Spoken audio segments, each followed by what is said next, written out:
नमस्कार दोस्तों, आप सभी लोगों का बहुत बहुत स्वागत है आप सभी के अपने परिवार स्टूडेंट डिलाइट में।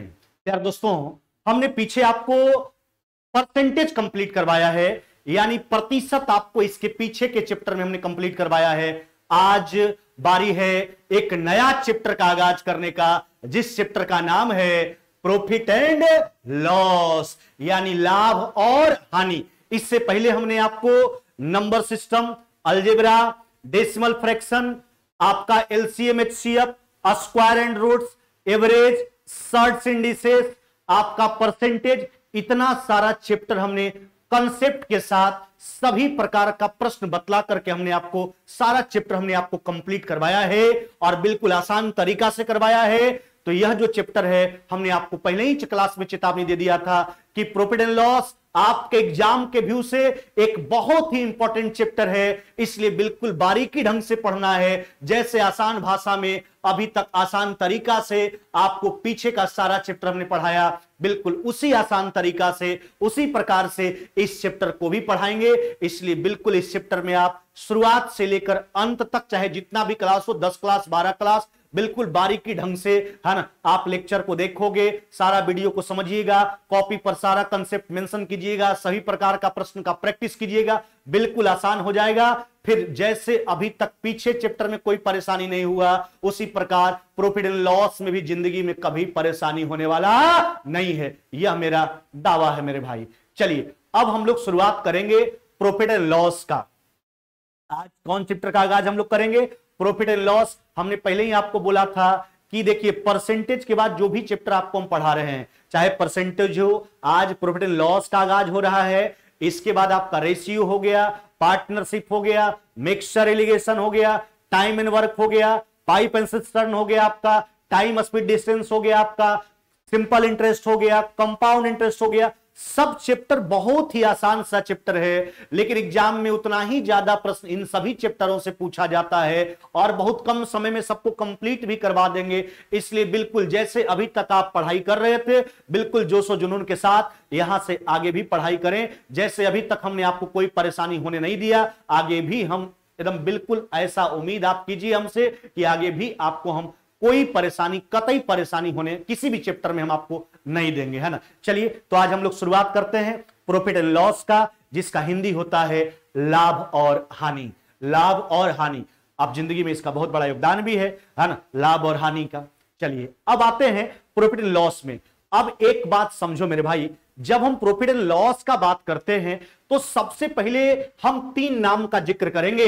उसमें एक नाम है सीपी, यानी कॉस्ट प्राइस, जिसको हिंदी में कहा जाता है मेरे भाई, क्या कहा जाता? क्रय मूल्य। जबकि दूसरा नाम है एसपी, यानी सेलिंग प्राइस, जिसको हिंदी में क्या कहा जाता है मेरे भाई? विक्रय मूल्य कहा जाता है। क्या कहा जाता है? विक्रय मूल्य कहा जाता है। और जबकि तीसरा नाम है एमपी, यानी जिसका फुल फॉर्म क्या हुआ आपका? मार्ग price, market price. Market price भी कह सकते हैं, मार्केट प्राइस भी कह सकते हैं। इसको हिंदी में क्या कहते हैं? अंकित मूल्य कहा जाता है। अंकित मूल्य को अंग्रेजी में मार्केट प्राइस, मार्केट प्राइस या फेस वैल्यू भी कहा जाता है। तो फेस वैल्यू भी एक जगह आपको देखने के लिए मिलेगा, इसलिए घबराना नहीं है। तो 3 नाम कौन कौन हुआ? कॉस्ट प्राइस, सेलिंग प्राइस और मार्केट प्राइस, यानी क्रय मूल्य, विक्रय मूल्य और अंकित मूल्य। तो सबसे पहले प्रॉफिट एंड लॉस का आगाज करने से पहले इन शब्दों के बारे में जानेंगे, इसको बारीकी ढंग से समझेंगे, फिर आगे का सिलसिला हम लोग जारी रखेंगे। हाँ ध्यान दीजिएगा, जहां तक क्रय मूल्य का सवाल है, आज आप समझिए हम आपका गुरु नहीं है, हम एक दुकानदार हैं, है ना। गुरु एक दूसरा लाइन में, यानी आपको समझाने के लिए हम बनते हैं आज दुकानदार। क्या बनते हैं? दुकानदार। अच्छा एक बात सोचिए, अगर हम दुकानदार हैं तो हमारा काम क्या है कि हम थोक विक्रेता से सामान को खरीदेंगे और फिर मार्केट में ला करके उसको क्या करेंगे? बेचेंगे। नहीं, मार्केट में ला करके उसको क्या करेंगे? बेचेंगे। अब देखिए, तो यहीं से क्रय मूल्य का शुरुआत होता है। अगर हम दुकानदार हैं तो जिस कीमत पर थोक विक्रेता से हम वस्तु को खरीदेंगे वह मेरा क्या हुआ? क्रय मूल्य हुआ। क्या मेरे भाई? वह क्रय मूल्य हुआ, यानी क्या हुआ? आपका कॉस्ट प्राइस हुआ। अगर आप ही दुकानदार हैं, कोई और भी दुकानदार है, तो कॉस्ट प्राइस का मतलब होता है वह कीमत जिस पर वह वस्तु को क्या करता? खरीदता है। यह हो गया आपका क्रय मूल्य। अब देखिए, अगर हम दुकानदार हैं, वस्तु को जितना में खरीदे हैं, तो अब देखिए मेरा क्या अब उपेक्षा क्या होता है। अब देखिए, कोई भी दुकानदार का उपेक्षा होता है कि हम वस्तु को जितना में खरीदे हैं उससे ज्यादा में बेचकर जो है उस पे लाभ कमाए, अपना जो है परिवहन का खर्च, जो भी खर्च है, खर्च को जोड़ करके उसके बाद वो अपना बंदा लाभ सोच लेता है, कितना रुपया का लाभ चाहिए, उस हिसाब से वस्तु को बेचा करता है। हाँ, एक विशेष परिस्थिति बनता है। देखिए, सेलिंग प्राइस जो है, विक्रय मूल्य जो है, वह दो स्थिति का प्राप्त होता है। एक होता लाभ कमा करके दुकानदार वस्तु को बेचता है, और एक होता है कि हानि पर वस्तु को बेचना पड़ता है। हाँ, वैसा स्थिति बनता है, या तो उसका वस्तु बिक नहीं रहा है तो सोचेगा दुकानदार, लेन दूध तेरी के, हानियों पर 10 रुपए का हानि हो जाए कोई दिक्कत नहीं, लेकिन सामान मेरे स्टॉक से निकल जाए, तो यह स्थिति बनता है। हानि पर भी बेचना पड़ता है दुकानदार को सामान को। हाँ, या तो उसका वस्तु खराब हो रहा है तो भी वो सोचेगा जल्दी से जल्दी वस्तु को हम बेच के निकल जाए, है ना। तो विक्रय मूल्य दो स्थिति में प्राप्त होता है। दुकानदार लाभ कमाकर भी वस्तु को बेचता है, यानी लागत कीमत से ज्यादा में भी बेचता है। दुकानदार हानि पर भी वस्तु को बेचता है, यानी लागत कीमत से कम में भी बेचता है। तब यहां दो नाम का चर्चा और हो गया, एक हो गया प्रॉफिट, एक हो गया लॉस। नहीं तो जिस कीमत पर वस्तु खरीदा गया वह कॉस्ट प्राइस, और लागत जिस कीमत पर वस्तु को दुकानदार बेचेगा वह सेलिंग प्राइस। सेलिंग प्राइस दो ही स्थिति से प्राप्त होगा मेरे भाई। हमने आपको बताया, दुकानदार अगर जो है, अगर 100 रुपया, हम ही दुकानदार हैं, अगर 100 रुपया में जो हम सामान खरीदे हैं, हमको 20 रुपया लाभ कमाना, तब कितना में बेचेंगे? 120 में। लेकिन एक बात सोचिए, 100 रुपया में सामान खरीदे हैं, हमारा सामान में खराब हो रहा है, तो हम सोचेंगे भैया 10-20 रुपया का हानि हो जाए, 10 रुपया का हानि है पर इसको बेचते हैं, तो लागत कीमत से कम में बेच देंगे, 100 माइनस में 10, यानी 90 रुपया में ही सामान को बेच देंगे। तो विक्रय मूल्य जो होता है वह दो स्थिति से प्राप्त होता है, एक लाभ का स्थिति और एक हानि का स्थिति। तो अगर लागत कीमत से ज्यादा में बेचते हैं, नहीं तो वह क्या केस बनता है? वहां होगा दुकानदार को क्या होगा? प्रॉफिट। नहीं मेरे भाई, क्या होगा? प्रॉफिट होगा, है ना। जिसको हिंदी में क्या कहा जाता है? तो हिंदी में इसको कहा जाता है लाभ। क्या कहा जाता है मेरे भाई? लाभ कहा जाता है। लेकिन अगर सेलिंग प्राइस लागत कीमत से कम है, तो लागत कीमत से जितना कम में बेचेगा वह क्या हो जाएगा? हानि हो जाएगा, यानी वह हो जाएगा लॉस। क्या हो जाएगा? लॉस। यानी इसको हिंदी में क्या कहेंगे? हानि कहेंगे। नहीं, यहां पर क्या कहेंगे? हानि। तो आप चार नाम से परिचित हो गए। कॉस्ट प्राइस, जिस कीमत पर वस्तु को खरीदा जाए। सेलिंग प्राइस, जिस कीमत पर वस्तु को बेचा जाए। हमने आपको सिखलाया सेलिंग प्राइस दो ही स्थिति से प्राप्त होता है, एक लाभ प्राप्त कर बेचना और एक हानि पर वस्तु को बेचना। अब देखिए, यहीं से आप प्रॉफिट के बारे में समझते होंगे। अच्छा, तो प्रॉफिट कैसे निकालेंगे कि कितना का प्रॉफिट हुआ? तो प्रॉफिट का मतलब कैसे निकालेंगे? तो सेलिंग प्राइस में, यानी विक्रय कीमत में क्रय मूल्य को घटाएंगे, विक्रय मूल्य में क्रय मूल्य को घटाएंगे।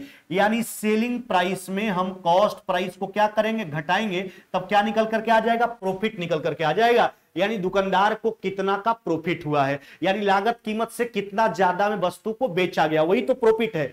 अब जहां तक लॉस का सवाल है, अच्छा लॉस कैसे निकालेंगे? तो लॉस का स्थिति कब बनता है? हानि का स्थिति कब बनता है? जब लागत कीमत से दुकानदार कम में वस्तु को बेचता है। तो लॉस निकालने के लिए क्या करेंगे? यानी यहां पर जब लॉस पर बेचेगा तो विक्रय मूल्य जो है वह क्रय मूल्य से आपका क्या हो जाएगा? कम हो जाएगा। यानी क्रय मूल्य ज्यादा, विक्रय मूल्य कम, विक्रय मूल्य कम। यानी यहां पर निकालने के लिए क्या करेंगे? कॉस्ट प्राइस माइनस में क्या करेंगे? Selling price. यानी कॉस्ट प्राइस से कितना कम में जो है कि इसको बेचा गया, नहीं कॉस्ट प्राइस से कितना कम में बेचा गया है। अब देखिए, अगर प्रॉफिट निकालना है तो सेलिंग प्राइस माइनस में कॉस्ट प्राइस, यानी लागत कीमत से कितना ज्यादा में बेचा गया, विक्रय मूल्य जो है क्रय मूल्य से कितना ज्यादा है। अगर हानि आपको निकालना है तो आपका जो विक्रय मूल्य है वह विक्रय मूल्य, यानी विक्रय मूल्य जो है क्रय मूल्य से कितना कम है ना। तो देखिए, ये आपका क्रय मूल्य से कितना कम हो गया, तो कॉस्ट प्राइस में घटा लेंगे सेलिंग प्राइस, यह निकल करके आ जाएगा आपका लॉस। नहीं तो प्रॉफिट और लॉस भी आप समझ गए होंगे। अब इसका प्रतिशत निकालने के लिए आपको सिखाते हैं। देखिए,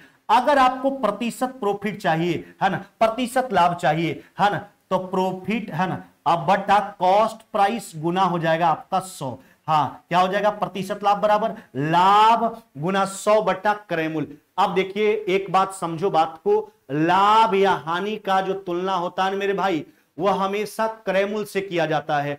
अगर कोई दुकानदार है, हम ही दुकानदार हैं, तो अगर लाभ का उपेक्षा करेंगे तो क्रय मूल्य से सोचेंगे कि क्रय मूल्य से कितना ज्यादा हम बेच रहे हैं, वही तो लाभ है। अगर हानि का बात किया जाए तो यही सोचा जाएगा कि लागत कीमत से कितना कम में बेचा जा रहा है, तो ध्यान रखना लाभ या हानि का तुलना हमेशा क्रय मूल्य से किया जाता है। इसलिए प्रॉफिट अगर प्रॉफिट आप प्रतिशत प्रॉफिट निकाल रहे हो या फिर प्रतिशत लॉस निकाल रहे हो, प्रतिशत लाभ या प्रतिशत हानि निकाल रहे हो, तो कंपेयर हमेशा कॉस्ट प्राइस से करेंगे। तो प्रतिशत लाभ बराबर लाभ बटा क्रय मूल्य गुना 100। प्रतिशत हानि का जहां तक सवाल है, प्रतिशत लॉस का, तो हो जाएगा लॉस बटा कॉस्ट प्राइस गुना कितना हो जाएगा आपका 100। यानी जो लॉस है वह कॉस्ट प्राइस का कितना प्रतिशत है। अगर प्रतिशत प्रॉफिट निकालना है तो प्रॉफिट जो है कॉस्ट प्राइस का कितना प्रतिशत है, यही प्रतिशत लाभ होगा और यही प्रतिशत हानि होगा। तो आप समझ गए। तो अभी दो नाम हम आपको क्लियर करवाए हैं, एक जो हो गया आपका क्रय मूल्य और एक हो गया विक्रय मूल्य। जिस कीमत में वस्तु को खरीदेगा वह क्रय मूल्य हुआ, जिस कीमत में बेचेगा वह विक्रय मूल्य हुआ। विक्रय मूल्य दो स्थिति से प्राप्त होता है, लाभ कमाने हेतु ज्यादा में बेचना या फिर हानि पर बेचने हेतु लागत कीमत से कम में बेचना, यह दोनों स्थिति विक्रय मूल्य का बनता है। चलिए, तो कॉस्ट प्राइस और सेलिंग प्राइस से तो आप क्लियर हो गए होंगे। अब हम तीसरा नाम पे आते हैं। जो तीसरा नाम है मेरे भाई वह है एमपी यानी मार्केट प्राइस। मार्केट प्राइस, इसको फेस वैल्यू भी कहा जाता है, हिंदी में इसको अंकित मूल्य कहा जाता है। क्या कहा जाता है मेरे भाई? अंकित मूल्य कहा जाता है, नहीं अंकित मूल्य कहा जाता है। अब एक बात सुनिए, अंकित कीमत क्या है? आप गांव के गलियारा में इसका बेहतर उदाहरण आपको देखने के लिए मिलेगा। जैसे कोई कपड़ा बेचने वाला आता है, साड़ी बेचने वाला समझिए आप।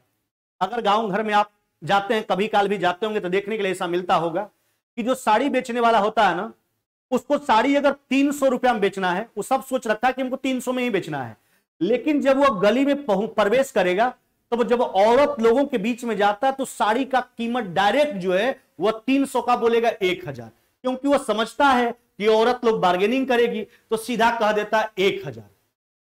अब क्योंकि औरत का आदत क्या है, अगर वो बंदा बोलेगा 500 तो सीधा औरत बोलेगी 100, है ना।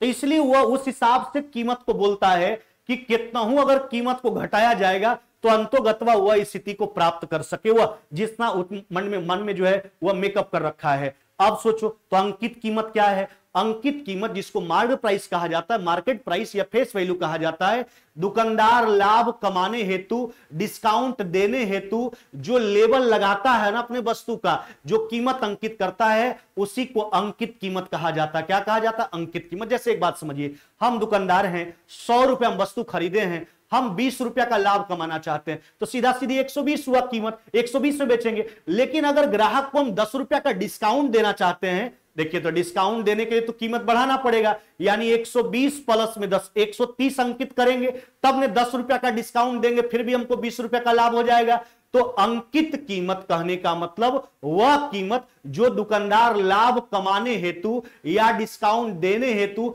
अपना कीमत जो बढ़ा करके अंकित करता है वस्तु पर, इसी को कहा जाता है अंकित कीमत, यानी मार्केट प्राइस, फेस वैल्यू। समझ रहे हैं ना। तो डिस्काउंट जो है हमेशा अंकित कीमत पर दिया जाता है, इस कीमत पर। देखिए, तो अंकित कीमत से जितना कम में बेचेगा, है ना, जितना कम में बेचेगा वह क्या हो गया? डिस्काउंट।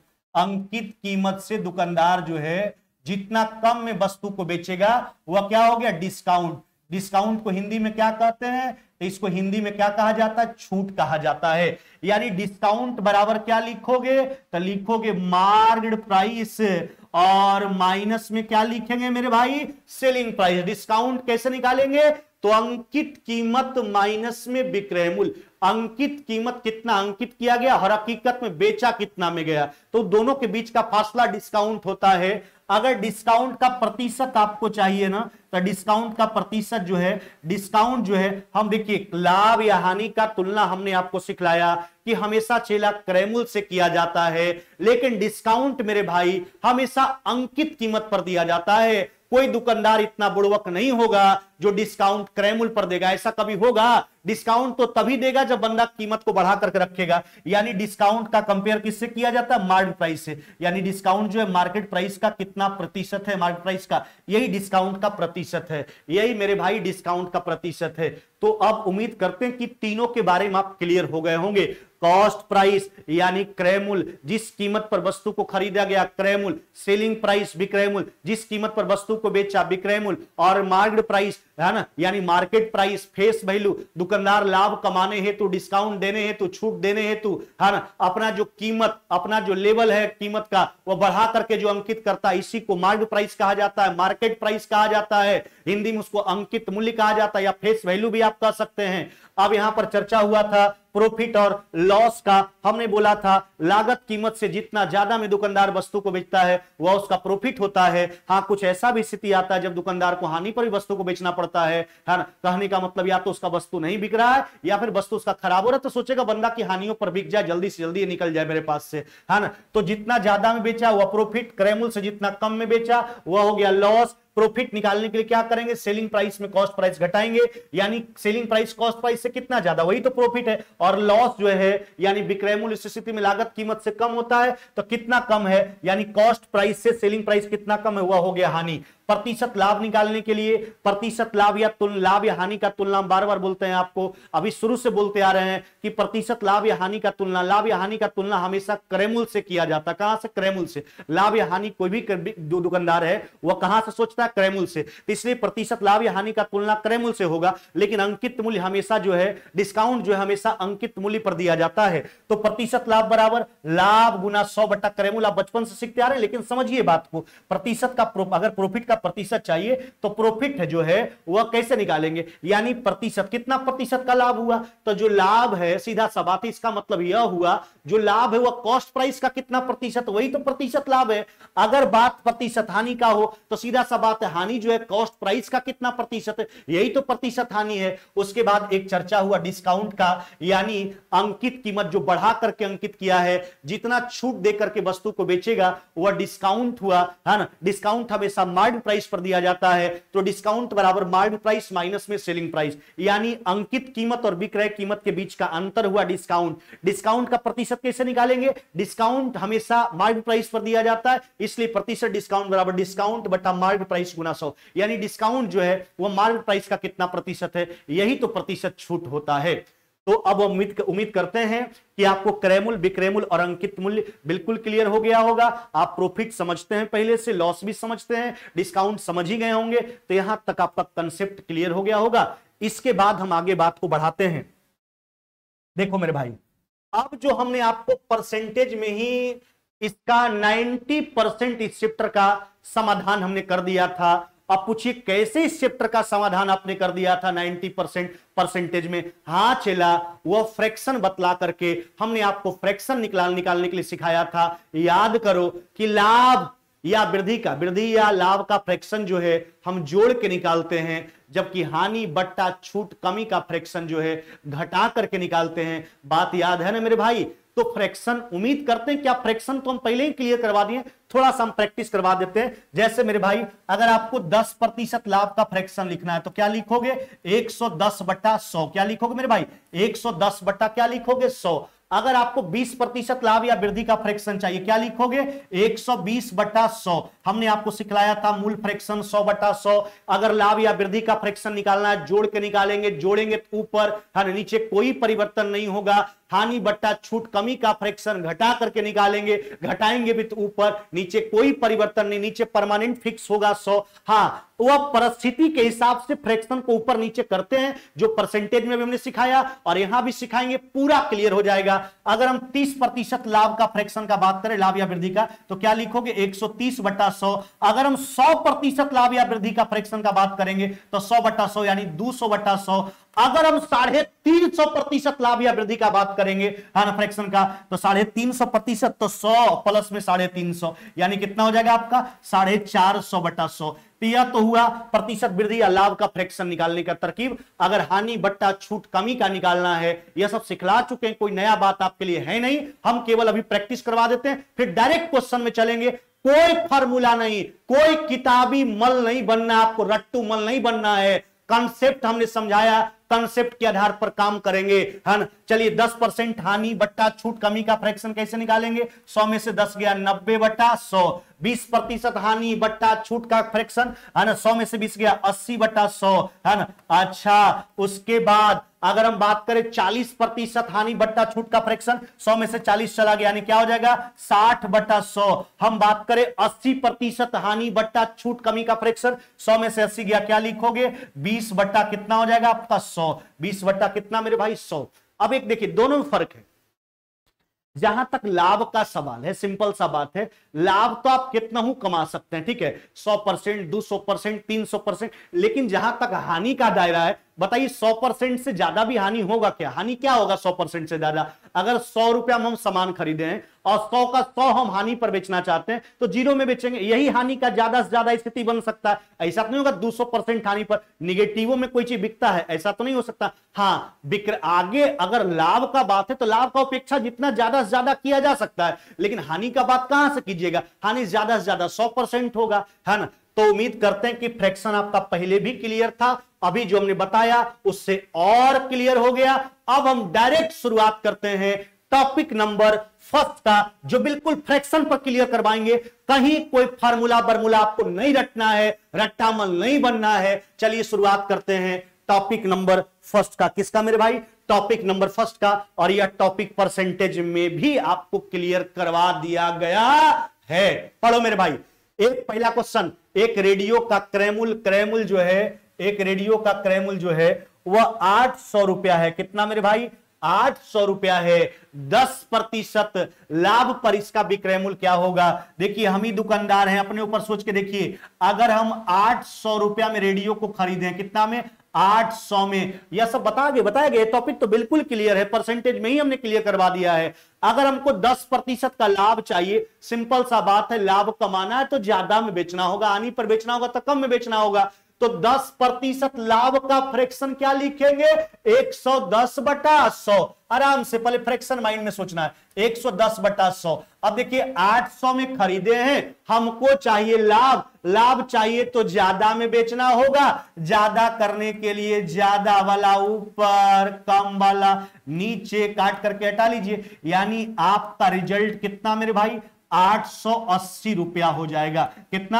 880 रुपया। यानी 10% लाभ कमाने हेतु रेडियो का जो विक्रय मूल्य होगा मेरे भाई, वह रेडियो का विक्रय मूल्य कितना होगा? 880 रुपया होगा। चलिए अगला प्रश्न पे आते हैं। देखिए, हाँ, एक पंखा 500 में खरीदा गया तो 8% हानि पर इसका विक्रय मूल्य बताइए। देखिए ना, हम अपने ऊपर लेके सोचते हैं, 500 में पंखवा को खरीदे हैं, हम हानि पर बेचना चाहते हैं, 8% हानि का फ्रैक्शन 100 में से 8 गया, कितना? 92/100, है ना। आप कई जगह कई लोग आपको सिखाते हैं, याद करो 10% लाभ का फ्रैक्शन 110/100, काट कूट के याद करने के लिए बताया गया 11/10। कुछ नहीं करना चला, बस फ्रैक्शन माइंड में सोचो और उसके बाद परिस्थिति के हिसाब से अगर आपको कीमत बढ़ाना है तो बड़ा वाला ऊपर, छोटा वाला नीचे। अगर आपको कीमत घटाना है तो छोटा ऊपर, बड़का नीचे। बस उल्टा पुल्टा करते रहिए, लेकिन फ्रैक्शन वही लगाना है जो बोला जाएगा, बस सिंपल सा बात है।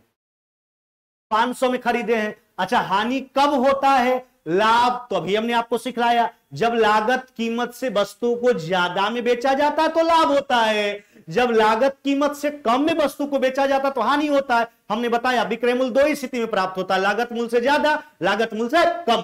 यानी हानि चाहिए तो कम में बेचना होगा, कम करने के लिए कम वाला ऊपर और ज्यादा वाला नीचे। चलिए 5 दूना 10, 450, यानी 400 कितना मेरे भाई? 460 रुपया। कितना? 460 रुपया। यानी पंखा का विक्रय मूल्य 8% हानि पर क्या हो जाएगा? 460 रुपया मेरे भाई। क्या हो जाएगा? 460 रुपया हो जाएगा। हाँ चला, देखिए अब वैकेंसी का भरमार हो गया, सगरो नौकरी ही नौकरी है। 1 महीना और रुक जाइए, जब रेलवे का वैकेंसी आ जाएगा तो और बाहर हो जाएगा आपके लिए एकदम बिल्कुल।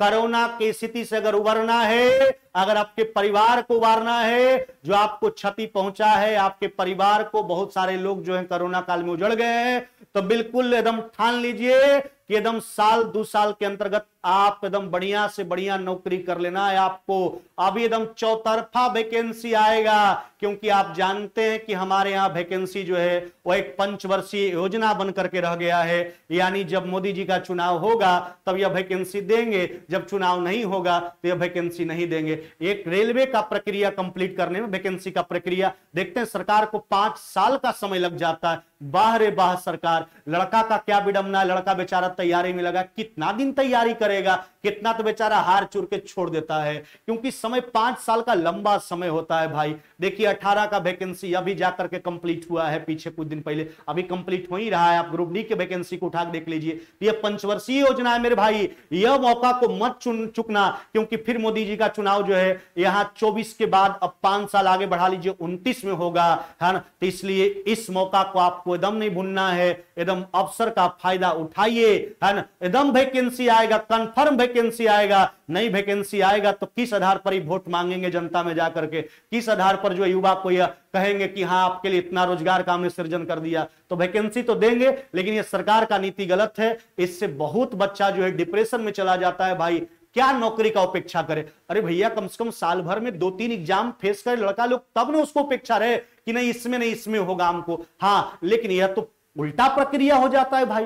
एकदम बिल्कुल चुनाव के नजदीक, जब चुनाव नजदीक आएगा तब वैकेंसी देंगे, नहीं तो वैकेंसी नहीं देंगे। और एक वैकेंसी देंगे इस चुनाव के समय तो उसका प्रक्रिया अगला चुनाव में जाके कंप्लीट होगा, ताकि बोल सके कि हमने रेलवे में इतना रोजगार दिया, हमने इसमें इतना रोजगार दिया। तो क्या कीजिएगा, तो हम आप तो बोल ही सकते हैं, हम लोग आपसे जितना अपेक्षा हम लोग से होगा हम लोग उतना करेंगे, बाद बाकी तो सरकार का ही काम है। तो हम तो बार बार सरकार से भी गुहार लड़का लोग लगाता ही है, हम भी कहते हैं बार बार, है ना, कि यह सब बात जो है सरकार को सोचनी चाहिए और लड़कों के भविष्य के साथ कभी खिलवाड़ नहीं होना चाहिए, क्योंकि एक लड़का के पीछे पूरा परिवार होता है ना, उससे जुड़ा जो है पूरा उसका छत्रछाया होता है, जिसके पीछे माँ बाप सब लोग जुड़े होते हैं। उनको पढ़ाने में, जो लड़का को पढ़ाने में जो है, सोचिए कितना प्रकार के लोग, माता पिता को कितना कष्ट होता है। कोई भी परिस्थिति में आपको जो है माता पिता आपको पैसा देते हैं कि बेटा मेरा पढ़ेगा, नौकरी होगा, ताकि उनको बाद में मदद हो सके, जिस समय वह काम करने लायक नहीं हो, एक वृद्धावस्था में चला जाए, है ना, उनका अवस्था वृद्धावस्था हो जाए, तब आप उनका जो है ना एकदम सपोर्ट बन पाइए,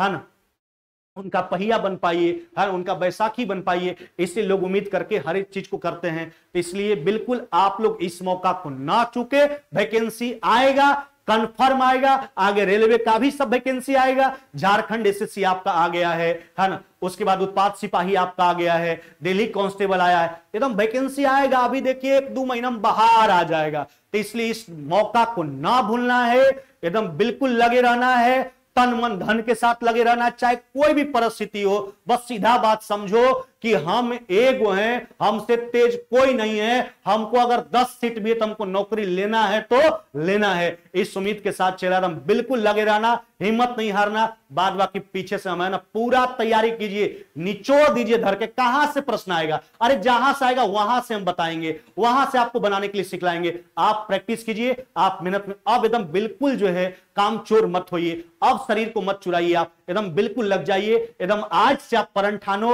और कल से जो है आपका कार्य करने का शैली जो है एकदम बदल जाना चाहिए। जब आपको बगल वाला, आपके रूम के बगल वाले, आपके घर वाले, आपके घर के बगल वाले अगर आपको कह दे कि छौड़ा पगला गया है, ये छौड़ा पागल हो गया है, तब समझिए आपका दिशा सही है और उस दिन समझ लेना कि आपको नौकरी लग गया। इसलिए बिल्कुल आज से आप पागल कहलाओ। अगर पागल कहलाने से आपको नौकरी लग जाता है तो क्या दिक्कत है? पागल कहलाएंगे कुछ दिन के लिए, पागल बन जाइए जब तक नौकरी नहीं लगता है। आ जाइए अगला प्रश्न पे। चलो मेरे भाई देखो क्या कहता है। कहता है पेन को 12 रुपया में बेचने पर 4% का नुकसान होता है। पेन का क्रय मूल्य देखिए। अभी आपने जो 2 प्रश्न देखा मेरे भाई, जैसे पहला प्रश्न आपने देखा, इसमें आपसे क्या पूछा गया था? विक्रय मूल्य यानी सेलिंग प्राइस पूछा गया था।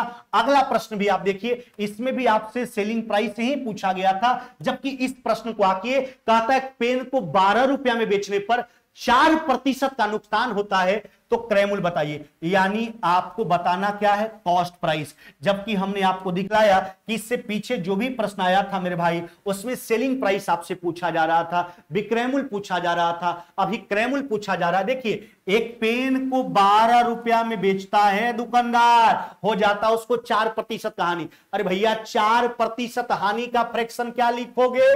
96 बटा कितना मेरे भाई? 100। अब सिंपल सा बात है, हानि तो तब होता है जब लागत कीमत से कम में बेचा जाता है, लाभ तब होता है जब लागत कीमत से ज्यादा में बेचा जाता है। अभी हानि हो रहा है 12 रुपया में बेचने पर, अच्छा हानि तब होता है जब लागत कीमत से कम में बेचा जाता है, यानी 12 में बेचने पर हानि हो रहा है, इसका मतलब बंदा खरीदा होगा 12 से ज्यादा में, ये कम में बेच दे रहा है। तो ज्यादा करने के लिए ज्यादा वाला ऊपर और कम वाला नीचे, फ्रैक्शन वही लगाना है जो बोला जाएगा। इसको 8 बार में काटिए, यहां हो जाएगा आपका 25 और यहां हो जाएगा 2, 25/2 कितना मेरे भाई, यह हो जाएगा आपका 12.5 रुपया, कितना 12.5 रुपया, यानी पेन का क्रय कितना 12.5, बेचा गया था 12 में, इसलिए 4% का नुकसान हो रहा था। हाँ, जो बोलेगा फ्रैक्शन वही इस्तेमाल करना है, लेकिन एक परिस्थिति के हिसाब से ऊपर नीचे आपको अरेंज करना है, कब ऊपर कौन रखना है, कब ऊपर छोटा वाला रखना है, कब बड़ा वाला रखना है। अगर आपको मान बढ़ाना है तो बड़ा वाला ऊपर छोटा वाला नीचे, अगर आपको मान घटाना है तो छोटा वाला ऊपर बड़ा वाला नीचे, है ना।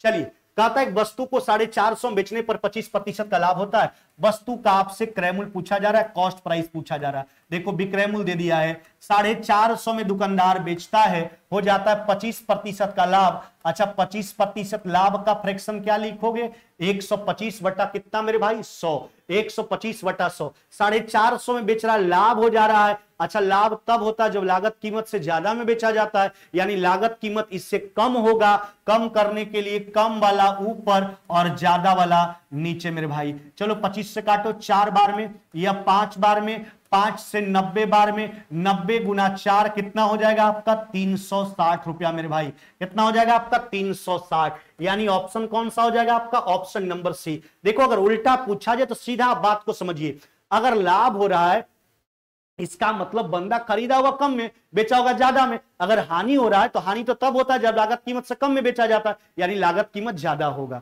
ज्यादा करने के लिए ज्यादा वाला ऊपर कम वाला नीचे, कम करने के लिए कम वाला ऊपर ज्यादा वाला नीचे। अगला प्रश्न आ जाइए। एक खिलौना 1056 में बेचने से 12% का हानि हुआ, खिलौना का क्रय मूल्य बताना है, कॉस्ट प्राइस बताना है। अच्छा कितना में बेचा जा रहा है, 1056 में, हो रहा है 12% हानि। 12% हानि को फ्रैक्शन में क्या लिखोगे, 88/100। पहले एकदम जैसे ही बोले लाभ हानि, माइंड में फ्रैक्शन क्लिक हो जाए, है ना, कि इसका फ्रैक्शन क्या होगा। अब सोचो 1056 में बेच रहा है, हानि हो जा रहा है। अरे भैया हानि तब होता है जब लागत कीमत से कम में बेचा जाता है, यानी लागत कीमत होगा इससे ज्यादा। ज्यादा करने के लिए ज्यादा वाला ऊपर और कम वाला नीचे। 88 से काट लीजिए, 12 बार में कट जाएगा आपका, यानी आपका उत्तर कितना हो जाएगा मेरे भाई 1200, है ना, कितना हो जाएगा 1200, यानी खिलौना का क्रय मूल्य कितना है तो 1200 रुपया है। ऑप्शन कौन सा टिक करोगे मेरे भाई, ऑप्शन नंबर बी जो है कि आपका राइट आंसर है। चलिए अगला प्रश्न पे आ जाइए। देखो मैं अपना रेडियो 480 में बेच दिया, जिससे मुझे 20% का नुकसान हुआ, मेरा क्रय मूल्य बताने, कॉस्ट प्राइस। अच्छा देखिए कितना में बेचता है, 480 में।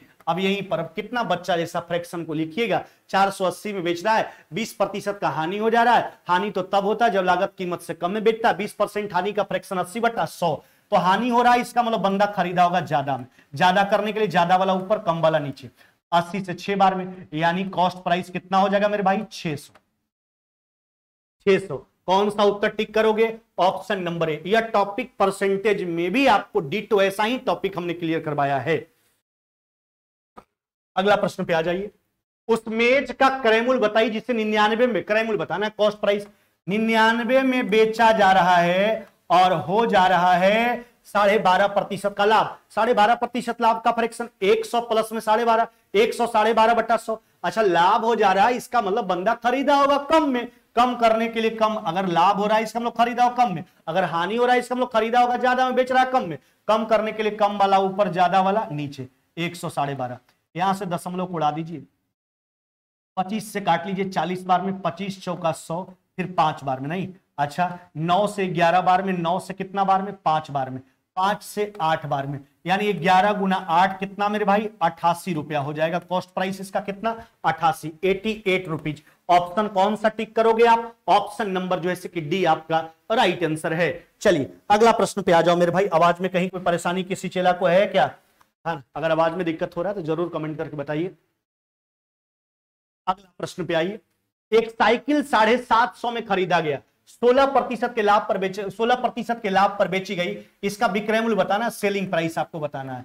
देखिए 750 में खरीदा गया है ना, 16% लाभ कमाना चाहता, विक्रय मूल्य पूछा जा रहा है, लाभ चाहिए तो ज्यादा में बेचना होगा, 116/100 है ना। 50 से काट लीजिए 15 बार में, और 50 से कितना बार में काट लोगे मेरे भाई, 50 से 2 बार में, 2 से काट लीजिए कितना बार में, 58 बार में, नहीं 58 गुना 10 कितना हो जाएगा 580, और 58 गुना 5 कितना हो जाएगा आपका, तो 580 का आधा 290, तो 580 और 290 यानी 800 कितना मेरे भाई 70, कितना हो जाएगा आपका 870 हो जाएगा, कितना 870। कैसे गुना किए देख रहे हैं ना, कैलकुलेशन फास्ट आप भी बनाइए। 58 गुना 10 हो जाएगा 580, 58 गुना 5 यानी हो जाएगा आपका कितना, यह हो जाएगा आपका 290, 580 और 290 यानी 870 हो जाएगा विक्रय मूल्य। चलिए अगला प्रश्न पे आ जाइए, देखो क्या कहता है, 750 रुपया की एक मेज 4% हानि पर बेची गई, विक्रय मूल्य ही बताना है। देखो 750 का मेज है, 4% हानि पर बेचेगा, हानि पर बेचेगा यानी कम में बेचना होगा, 96/100। हाँ कैलकुलेट कर लीजिए, 24 चौका 96 और 25 चौका 100, 25 से काट लीजिए 30 बार में, 24 गुना 30 यानी कितना मेरे भाई, यह हो जाएगा आपका 720 रुपया, कितना 720 रुपया आपका उत्तर हो जाएगा। कौन सा टिक करोगे मेरे भाई, ऑप्शन नंबर सी जो है से कि आपका राइट आंसर हो जाएगा। क्या हो जाएगा मेरे भाई, ऑप्शन नंबर सी। अगला प्रश्न आ जाइए, कहता है एक सोफा को 19,800 में बेचने पर 10% का लाभ होता है, इसका कॉस्ट प्राइस यहां विक्रय मूल्य दिया है। देखिए 19,800 में बेचा जा रहा है, हो जा रहा है लाभ, लाभ तो तब होता है जब लागत कीमत से ज्यादा में बेचा जाता है, यानी खरीदा होगा बंदा कम में, कम करने के लिए कम वाला ऊपर और ज्यादा वाला नीचे। चलिए काट के हटा लीजिए, एक शून्य तो कट ही जाएगा, 11 से एक बार में यानी 180 बार में कट गया, 180 पर डबल शून्य लगा लीजिए यानी 18,000, नहीं कितना हो जाएगा मेरे भाई 18,000। कौन सा उत्तर करोगे, ऑप्शन नंबर हो जाएगा आपका डी। क्या हो जाएगा, ऑप्शन नंबर डी। 19,800 बेचा जा रहा है, लाभ हो जा रहा है था, इसका मतलब खरीदा गया कम में, कम करने के लिए कम वाला ऊपर ज्यादा वाला नीचे। तो आपका पहला टॉपिक हमने आपको कंप्लीट करवाया, बस फ्रैक्शन क्लियर करो चेला, जितना बता रहे हैं उतना ही प्रश्न का प्रैक्टिस कीजिए, आप ज्यादा मत कुछ सोचो, हम पूरा बताते हैं, जितना आपको पीडीएफ प्रोवाइड करेंगे, इसका पीडीएफ प्रोवाइड कर दिया जाएगा कल आपको, है ना। तो जितना भी चैप्टर हमने आपको पढ़ाया, जो हमने पीडीएफ प्रोवाइड किया, सारा 100% प्रश्न हम आपको बताते हैं कंसेप्ट के साथ। आपको बस इतना ही कहते हैं चेला, हाथ जोड़कर हम आपसे विनती करते हैं, अपने लिए नहीं तो मेरे लिए आप कंसेप्ट को नोट करो और बारीकी ढंग से हर एक प्रश्न का आप प्रैक्टिस करो। अगर कोई भी एग्जाम में अगर आपसे मैथ का प्रश्न अब छूट जाए तो उसका जिम्मेदार हम होंगे। हाँ चेला, हम यह बार बार आपको बोलते हैं कि कुछ ऐसा प्रश्न होता है जिसको आपको छोड़ भी देना है, ऐसा नहीं कि एग्जाम में अब उसमें कोई नहीं बन रहा तो बत के मर जाना है, उसमें नहीं, आपको छोड़ के चलना है। रिजल्ट लाने के लिए 100% प्रश्न बनाने की आवश्यकता नहीं है, लेकिन हम यह भी बात बोलेंगे कि मैथ ऐसा टॉपिक है जिसमें प्रश्न ना छूटे तो ज्यादा बढ़िया है, क्योंकि इसमें कहीं कंफ्यूजन का बात नहीं होता है। अगर आप जानते हो कि इस प्रश्न का उत्तर 20% आएगा तो कंफर्म है कि 20% आएगा, और वहां से आपको सही नंबर, 1 नंबर का प्रश्न है तो 1 नंबर आपको मिल जाएगा, जो 2 नंबर का है 2 नंबर मिल जाएगा, 4 नंबर का है 4 नंबर मिल जाएगा, कहीं कोई कटौती का बात नहीं है। लेकिन जीके जीएस में होता क्या है कि आप कंफ्यूज करते हो, जाना गया बात में और कंफ्यूजन होता है आपका। जीके जीएस में ए भी होगा, मोहम्मद बिन तुगलक होगा कि अलाउद्दीन खिलजी होगा, तो वहां कंफ्यूजन हुआ करता है। इसलिए हम बार बार बोलते हैं कि मैथ और रीजनिंग तो घोर के पी जाइए, है ना, कि जहां से प्रश्न है सीधा एकदम रगड़ लीजिए, जल्दी से निकाल लीजिए, वो आपका एकदम परफेक्ट नंबर जुटेगा आपके पास, है ना।